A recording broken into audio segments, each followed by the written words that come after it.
الحمد لله الكبير المتعال صاحب العز والكمال والعظمة والجلال والقدرة والجلال، الواحد الأحد الفرد الصمد الذي لم يلد ولم يولد ولم يكن له كفوا أحد. كتب على نفسه البقاء وكتب على خلقه الفناء، وقدر ما كان قبل أن يكون في اللوح والقلم، وخلق آدم وجعل من نسله العرب والعجم، جعل الدنيا دار فناء والآخرة دار بقاء، بل تؤثرون الحياة الدنيا والآخرة خير وأبقى. الحمد لله الذي أعزنا بالإسلام وأكرمنا برمضان، وجعل العشر الأواخر منه من أفضل الأزمان، وأشهد أن لا إله إلا الله وحده لا شريك له، فسبحان الله حين تمسون وحين تصبحون، وله الحمد في السماوات والأرض وعشيا وحين تظهرون. يخرج الحي من الميت ويخرج الميت من الحي، ويحيي الأرض بعد موتها، وكذلك تخرجون. وهو الذي خلق الليل والنهار والشمس والقمر، كل في فلك يسبحون. وما جعلنا لبشر من قبلك الخلد، أفإن مت فهم الخالدون. كل نفس ذائقة الموت، ونبلوكم بالشر والخير فتنة، وإلينا ترجعون. وبلوناهم بالحسنات والسيئات لعلهم يرجعون. وأشهد أن سيدنا ونبينا محمدا عبده ورسوله، قد بلغ الرسالة وأدى الأمانة ونصح الأمة وجاهد في الله حق جهاده، تركنا على المحجة البيضاء ليلها كنهارها لا يزيغ عنها إلا هالك. اللهم صل وسلم وبارك على سيدنا ونبينا محمد وعلى آله الطاهرين، وعلى أمهات المؤمنين والتابعين لهم ومن تبعهم بإحسان إلى يوم الدين. يا أيها الذين آمنوا اتقوا الله حق تقاته ولا تموتن إلا وأنتم مسلمون. أيها المسلمون، إن الله جعل شهر رمضان مضمارا لخلقه يستبقون فيه بطاعته إلى مرضاته، فسبق قوم ففازوا وتخلف آخرون فخابوا، فالعجب من اللاعب الضاحك. فاليوم الذي يفوز فيه المحسنون ويخسر فيه المبطلون. أيها المسلمون، أمة الإسلام، ها هي شمس رمضان قد آذنت بالغروب، فلم يبقى من الشهر الكريم والجود إلا الثلث. فماذا عملت في الثلثين من خيرات؟ وماذا أسهمت من قيام وطاعات؟ وما عساك أنت فاعل في الثلث؟ وما أدراك ما الثلث؟ إنه الثلث الذي من أدركه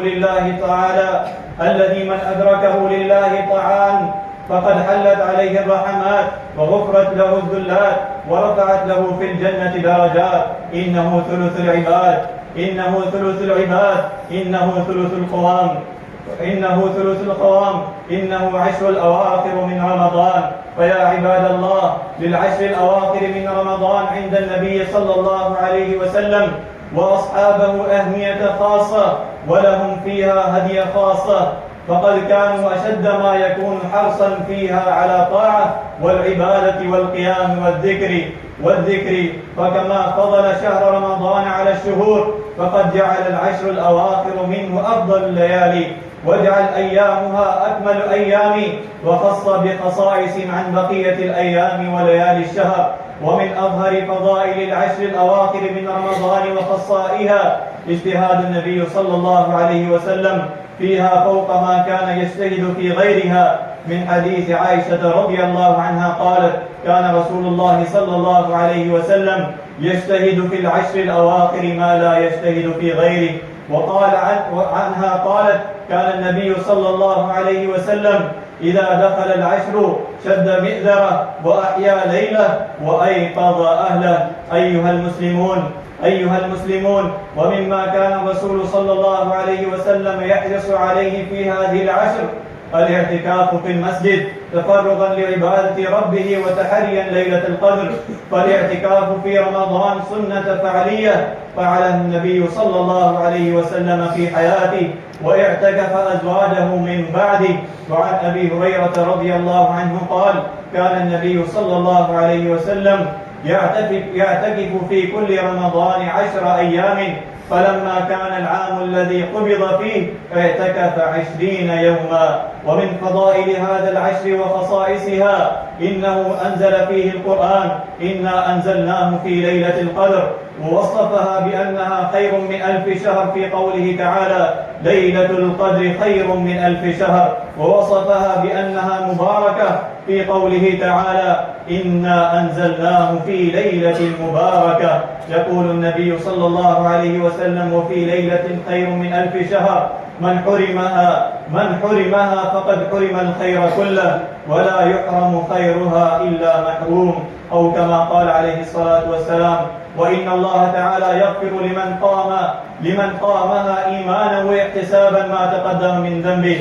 وعن أبي هريرة رضي الله عنه قال من صام رمضان إيمانا واحتسابا غفر له ما تقدم من ذنبه، ومن قام ليلة القدر إيمانا واحتسابا غفر له ما تقدم من ذنبه. وفي أوتار العشر تأكيد تحروا عن عائشة رضي الله عنه أن رسول الله صلى الله عليه وسلم قال تحروا ليلة القدر في الوتر من 10 الأواخر من رمضان. ومن الأعمال في 10 الأواخر يا عباد الله تلاوة القرآن والصدقة والإكثار من الدعاء والاستغفار وسؤال عن العفو والعافية. وعن عائشة رضي الله عنها قالت للنبي صلى الله عليه وسلم أرأيت إن وقفت ليلة القدر ما أقول؟ قال قولي اللهم إنك عفو تحب العفو فاعف عنا. ومن صفات أهل الإيمان كانوا قليلا من الليل ما يهجعون وبالأسحار هم يستغفرون. يقول النبي صلى الله عليه وسلم يا أيها الناس أفشوا السلام وأطعموا الطعام وصلوا الأرحام وصلوا بالليل والناس نيام تدخلوا الجنة بسلام، أو كما قال عليه الصلاة والسلام.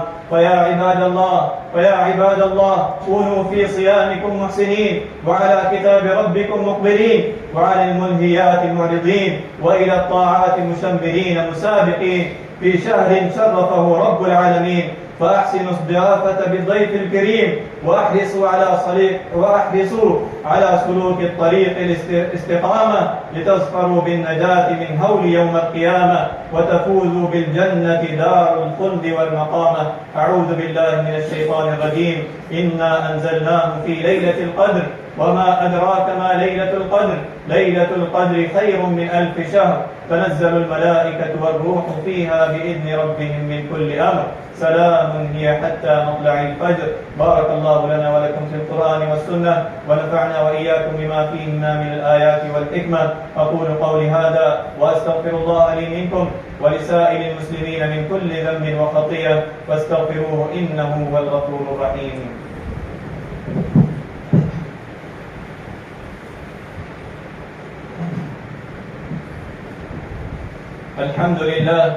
الحمد لله حمدا كثيرا طيبا مباركا فيه كما يحب ربنا ويرضى. وأشهد أن لا إله إلا الله وحده لا شريك له، وأشهد أن محمدا عبده ورسوله صلى الله وسلم وبارك عليه وعلى آله وأصحابه ومن تبعهم بإحسان إلى يوم الدين. أما بعد فيا أيها الناس اتقوا الله وراقبوه واعلموا أنكم غدا موقوفون ومحاسبون وعلى أعمالكم مجزيون، وسيعلم الذين ظلموا أي منقلب ينقلبون. ولا تموتن إلا وأنتم مسلمون واعبد ربك حتى يأتيك اليقين. هذا وصلوا وسلموا على رحمة المهداة والنعمة المزداة. فقد أمركم بذلك ربكم جل في علا فقال قولا كريما إن الله وملائكته يصلون على النبي يا أيها الذين آمنوا صلوا عليه وسلموا تسليما. اللهم صل وسلم على عبدك ورسولك. ورضى الله عن خلفاء الراشدين أبي بكر وعمر وعثمان وعلي رضي الله عنهم أجمعين، وعن سائر أصحاب نبيك والتابعين ومن تبعهم بإحسان إلى يوم الدين، وعنا معهم بعفوك وجودك وكرمك يا أكرم الأكرمين ويا أرحم الراحمين. اللهم أعز الإسلام والمسلمين وأذل الشرك والمشركين ودمر أعداءك أعداء الدين. اللهم اجعل هذا البلد وبلد الحرمين آمنا مطمئنا وسائر بلاد المسلمين. اللهم تقبل منا صيامنا وقيامنا ودعاءنا وصالح أعمالنا. اللهم اشف مرضانا ومرضى المسلمين. اللهم اغفر للمسلمين والمسلمات والمؤمنين والمؤمنات الأحياء منهم والأموات إنك سميع قريب مجيب الدعاء. اللهم اغفر لنا ما قدمنا وما أخرنا وما أسررنا وما أعلنا. أنت المقدم وأنت المؤخر، لا إله إلا أنت. اللهم إنك عفو تحب العفو فاعف عنا. اللهم إنك عفو تحب العفو فاعف عنا. اللهم أصلح أحوال إخواننا المسلمين. اللهم انصر إخواننا المسلمين المستضعفين في فلسطين وغزة. اللهم انصرهم على عدوك وعدوهم يا قوي يا عزيز يا متين. ربنا آتنا في الدنيا حسنة وفي الآخرة حسنة وقنا عذاب النار. اللهم إنا نعوذ بك من عذاب القبر ومن عذاب النار ومن فتنة المحيا والممات ومن فتنة المسيح الدجال. اللهم إنا نعوذ بك من الهم والحزن والعجز والكسل والبخل والجبن وغلبة الدين وقهر الرجال. بارك الله لنا ولكم في القرآن والسنة.